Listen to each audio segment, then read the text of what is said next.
আমি যখন 9-এ পড়ি তখন টোটালি আমি জানছি যে আমার মা আসলে রাস্তায় থাকতেছে। আমরা হচ্ছে গরিব, বুঝছেন। এখন আমাদের কোনো উপায় না থাকলে যেটা থাকে সেটাই আমাদের কাছে শ্রেষ্ঠ।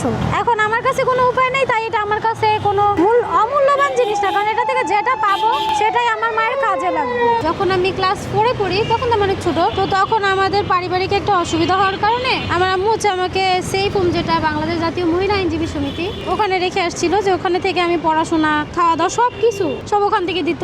ওটা হচ্ছে গিয়ে অ্যাডভোকেট সালমা আলী, আমরা বড় মা বলি ওনাকে। ওইখানে থাইকা আমি পড়াশোনা করি, আর ওই বড় মা হচ্ছে আমার যত খরচ আছে যা আছে ওই হোম থেকে দিত। অসুবিধাটা শুরুই হয়েছে হচ্ছে গিয়ে করোনার পর থেকে। এই রাস্তার পরিবেশে তো আসলে সুস্থ মানুষ থাকতে পারে না। তো আমি যখন জানছি যে আম্মুর একটু খারাপ অবস্থা, তখন আমি বুঝি নাই যে আম্মু আসলে রাস্তায় থাকতেছে বা রাস্তায় ঘুমাইতেছে। আমি যখন 9-এ পড়ি তখন টোটালি আমি জানছি যে আমার মা আসলে রাস্তায় থাকতেছে। মেয়ে হিসেবে আমার হোমে আসলে থাকা আর পড়া ওই মনোযোগটা আমার চলে গেছে, আমি পড়তেই চাই নাই। তখন বড় মা বললো যে তুই আইসেই পড়ছিস প্রায়, এখন এসএসসি পাসটা কর, ইন্টারটা পড়ে যাবে। আমি কই এর মধ্যে 3-4 বছর লাগবে, আমার মার যদি এর মধ্যে কিছু হয়ে যায় তখন তো আমি আসলে আমার তো কেউ নেই, আমি এতিম হয়ে যাবো, কারণ বাবার সাথে আমাদের 10 বছর যাবত কোনো যোগাযোগ নাই। তো বড় মা বললো আচ্ছা এসএসসি পাসটা কর, আমিও ভাবনা চিন্তা করি। তো বড় মা যখন এসএসসি পাসটা করলাম, আমাদের হোমে তখন অনেক ধরনের অভাব দেখা দিল, মানে ফান্ড নাই, করোনা গেল, কেউ টাকা দিচ্ছে না। তো নিজের টাকা দিয়ে বড় মা আমাদের হোমটাকে এত দূর পর্যন্ত টানছে, নিজের পার্সোনালি গাইড থেকে, বা কিছু কিছু আন্টিরা আছে যারা নিজস্বভাবে সাহায্য করছে। তো তখন আমি বললাম যে আমাকে নার্সিং এ দাও। পরবর্তী বাবা তুমি তো এসএসসি পাস করছো, এইচএসসি তো পাস করো নাই, আমরা তোমাকে চাইলে প্যারামেডিক্সে দিতে পারি। তো আমি বললাম তাহলে সেটাতেই দাও, আমার মায়ের যাতে আমি কিছু করতে পারি। কিন্তু যেটা আমার আসার পরে সম্ভব হয় নাই, তখন আমি মায়ের এখানে আইসা সাহায্য করতাম, আমি করতাম। ইকবাল ভাইয়া মেবি, তো উনি এখান থেকে হয়তো যাচ্ছিল, আমি তো চিনি না। তো ভাইয়াটা এসে বলতেছে কি আপু আপনি এখানে কি করেন?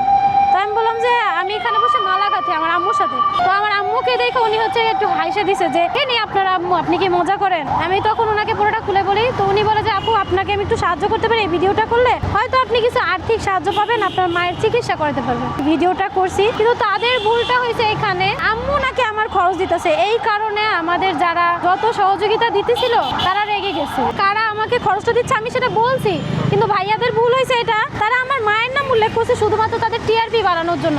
এখন ভাইয়া যেহেতু আমার পড়াশোনার খরচ হবে না, এখন প্ল্যান হচ্ছে যেহেতু আমি তো এটা এতগুলো টানতে পারবো না, একজন হচ্ছে আমার বাসা ভাড়াটা দিবে, আম্মুর সাথে আমি এখনো এখানে কয়েকদিন কাজ করবো, আর পাশাপাশি একটা চাকরি খুঁজবো। আর আমি তো বেকার না, আমি হাতের কাজ জানি, সেলাইয়ের কাজ জানি, বা পড়াইতে পারবো, কি যে কোনো একটা কাজ আমি করে দিন চালাইতে পারবো। আমি হচ্ছে গিয়ে কমিউনিটি প্যারামেডিক্সের সেকেন্ড ইয়ারে। এই একটা মালার হচ্ছে মজুরি 2 টাকা। তো এইটার যদি আমি 10টা গাঁথতে পারি তো 20 টাকা, আর 100টা গাঁথতে পারলে 200 টাকা, যেটাতে আসলে এখনকার সময় খাওয়া তো দূরের কথা, বাসা ভাড়া নিয়ে থাকা সম্ভব হয় না। হোম বলতে কি ওটা হচ্ছে গিয়ে প্রধানত আমাদের যে বড় মা অ্যাডভোকেট সালমা আলী উনি পরিচালিত করতো, এখন আরেকজনের হাতে দায়িত্ব।